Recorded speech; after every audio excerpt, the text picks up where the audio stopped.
Hello and welcome, my dears, to Pixie's Kitchen. And today I'm going to be demonstrating for all you lovely sweet treats out there how to make my mom's banana and chocolate chip muffins.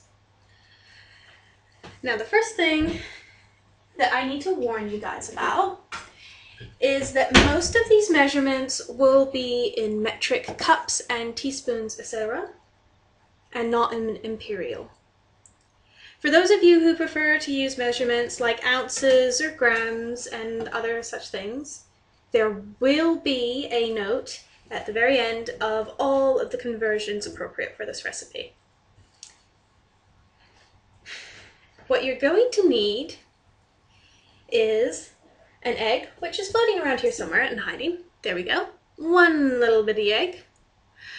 And you're going to need a cup and a half of flour, 2 teaspoons of baking powder, a teaspoon of baking soda, 50 grams of butter melted, a cup of milk, a cup of bran, half a cup of brown sugar, a banana, perfect for using up those really squishy, gross ones that nobody ever wants to eat once they start going brown.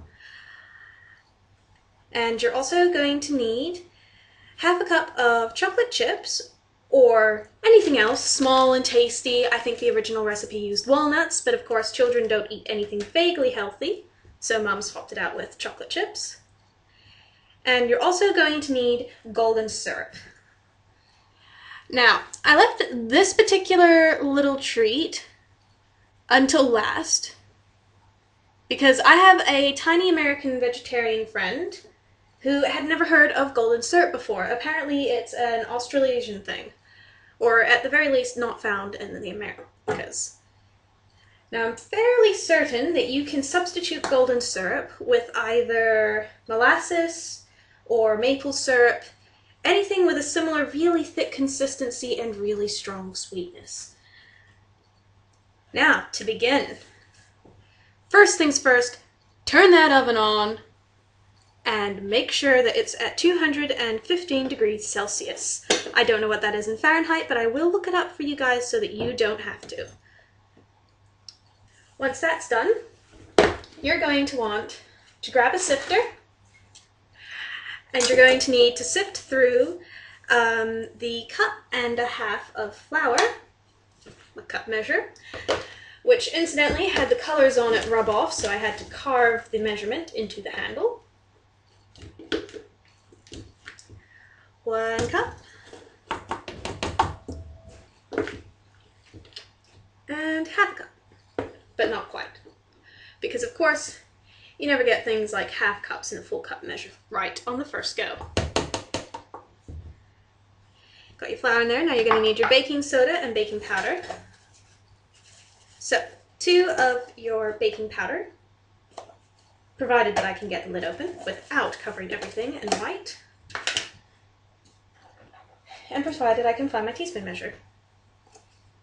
So you're going to want 2 teaspoons of baking powder,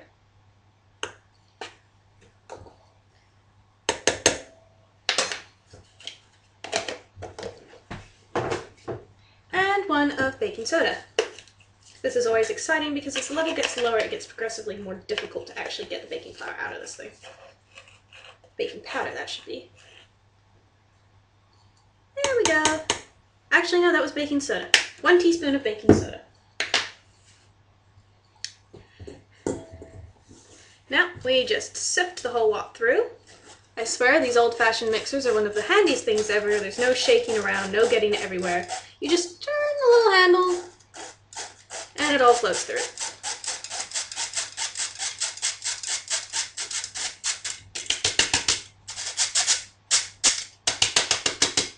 And I always like to tip it upside down because there's always a little bit that gets stuck.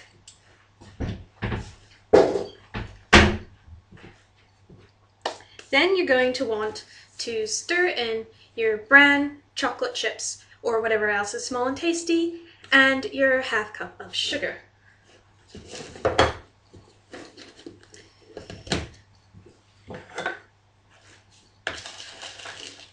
Now you can use pretty much almost any grade of brown sugar. Usually the stuff I use is thicker than this, but it does an alright job. So that's a half cup of that.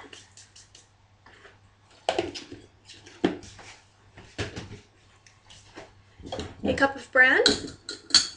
I have to use the half cup measure because it doesn't actually fit the full measure inside this nifty but not always super practical glass jar.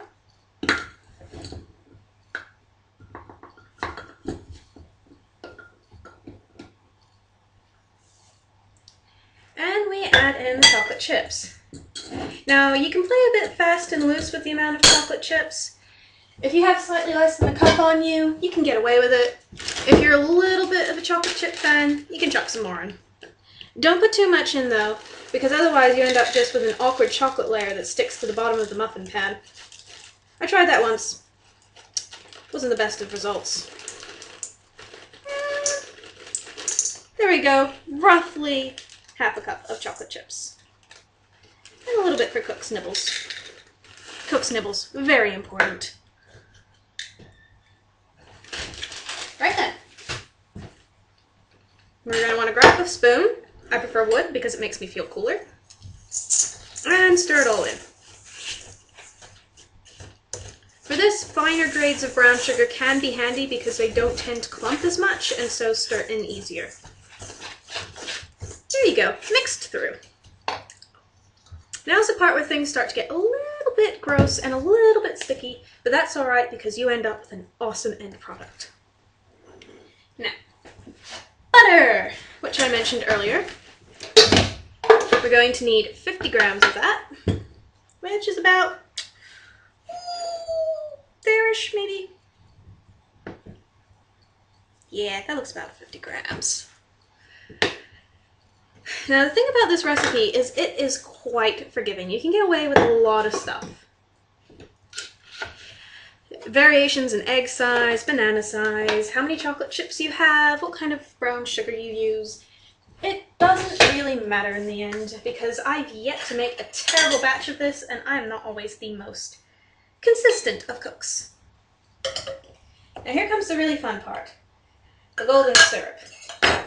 Whoops, shouldn't be licking my thumbs, but I tend to live by the rule that it goes in the oven. If the germs can survive 215 degrees Celsius, that's a whole new ballgame of trouble. The trick with this stuff, see how dark it is? How goopy? Look at that, still dribbling. Now, if you're working with golden syrup, it's inevitable that you're going to have to stick your fingers in it. And the nifty thing to getting this to work better is putting it in with the butter that you're going to melt. You're going to need 2 tablespoons of this stuff. Whoop. Now, what I tend to do as a cheats thing is put it in with the butter before I melt it. Specifically so that the golden syrup itself warms up and so becomes a little less sticky and a little more runny, which makes it eventually easier to scrape into the rest of the mix. Now a little cautionary tip about melting butter in the microwave, as I'm going to do, is that because of the way microwaves work with heating stuff from the inside, butter can have a habit of sometimes going a little bit splody boom. So it's advised to either melt your butter in a cup or a mug, preferably one that's kind of tall to minimize splatter all over the place. Or if you are super lucky like me and managed to raid your mom's kitchen before you left home, or even better yet, still live with your mom and have access to all of her kitchen toys, use something with a lid.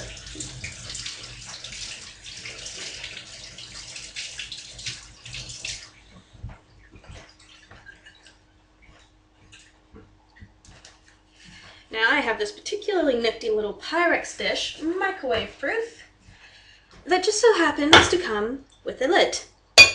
And it will stop everything exploding everywhere.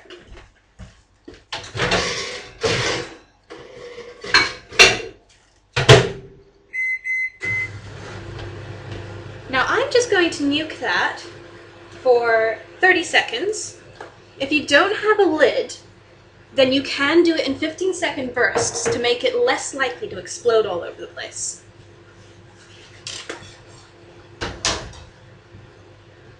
Now this is the fun bit. You got your egg and you got your banana.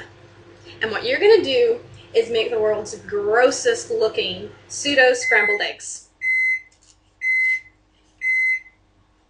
See, that banana's not all that terrible underneath. See, it's just a little bit of bruising there, just a little bit there. Slice it out with a knife, no problem. Tell you what though, I will give you a warning. If you decide to do this with gross bananas that you froze, they can get very, very goopy. And I'll just have a quick check and make sure my butter's melted.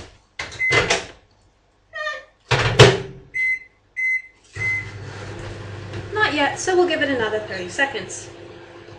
Now you crack your egg in with your bananas. Preferably more elegantly than that so that you don't get bits of shell everywhere. Look at that big fat shell piece. Now, depending on how much you like the intended recipients of this, you could just leave that in there and claim its texture or, you know, a little bit of banana crunch or something. If you're actually making this for yourself or for someone you don't want to hate you forever, it's probably wisest to fish those bits out. Close enough. I don't believe there's any bits of shell left.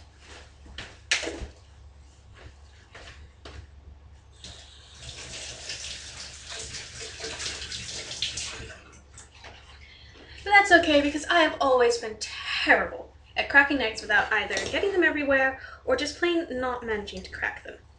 Now the easiest way to do this is in a shallow bowl or a plate with edges and a fork.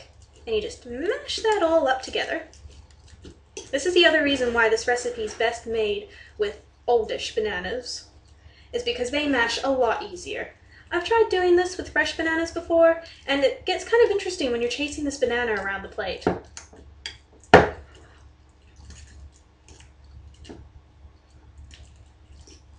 Give that a nice good stir through, looking good and gross. Now, if you have a flatmate or someone else that you don't like terribly much, this is a great time to try and feed them this and tell them it's scrambled eggs. But seeing as I'm a kind and gentle soul who A, doesn't hate my flatmates that much, and B, can't lock her bedroom door, I will manage to resist the urge to do such things.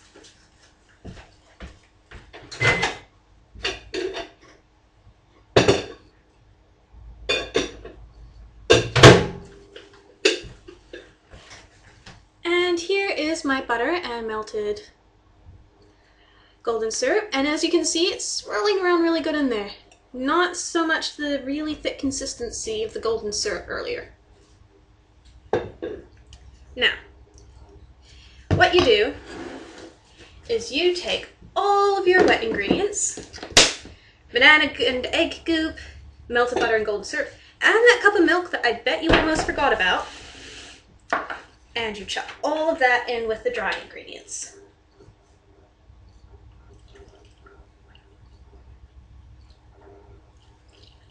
This is also a recipe that makes up very well with milk powder.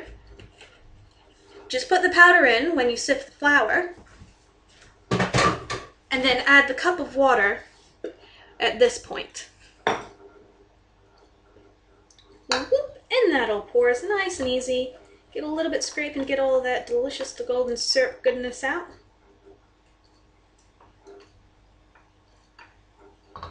And into the sink with those. And disgusting banana goop. Believe me, this stuff looks way better when it's cooked.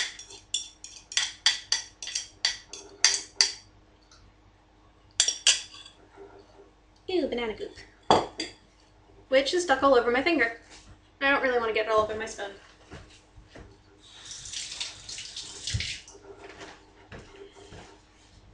Now you just mix this all through, and here's the important part. Don't overmix this. It's supposed to end up as a very loose mixture, kind of goopy looking, not very liquidy, not very